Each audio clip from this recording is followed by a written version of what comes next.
उग्गर दी फौज चली।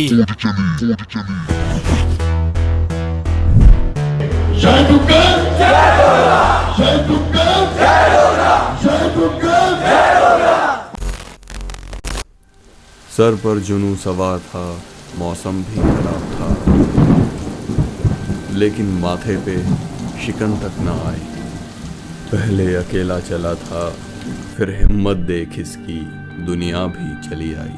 तूफान देख कर भी वो हंसते हैं, लाल सिंह शेरे डुग्गर इसीलिए तुझे कहते हैं।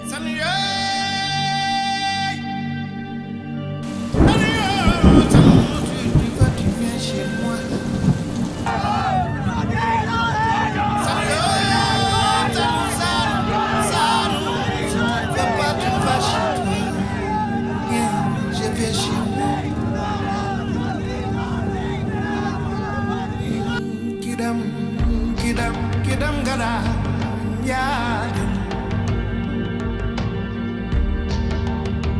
adu juba ma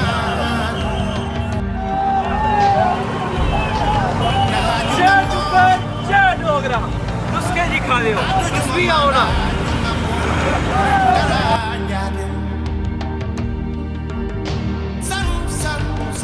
san jalel galema malajen galam sade gili koy na musi ro adu juma manda haju ngambo daraja de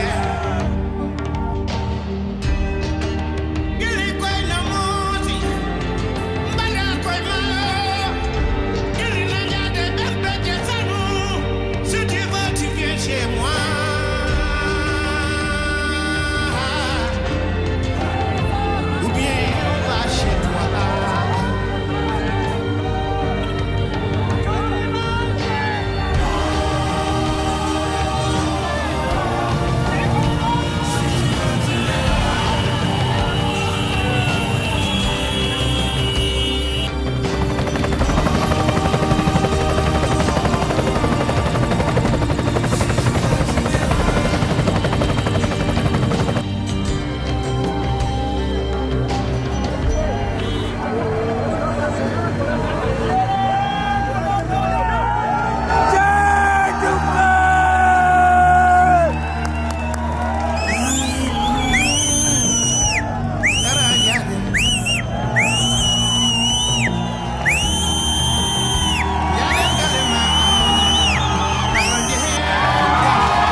हमारे सामने छुट्टी आस्ते तो सारे तैयार हो।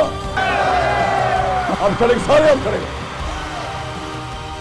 और जेड़ा मसला से लड़ाने उहदे आस्ते भी तैयार हो।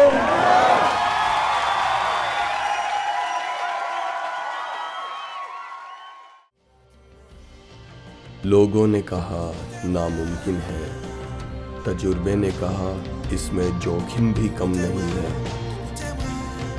दिमाग बोला बेमकसद है, फिर स्वाभिमान ने कहा ये कदम ना डगमगाए थे ना डगमगाएंगे, थोड़ा सब्र रख है बंदे, ये लंबे रास्ते एक दिन मंजिलों में बदल जाएंगे।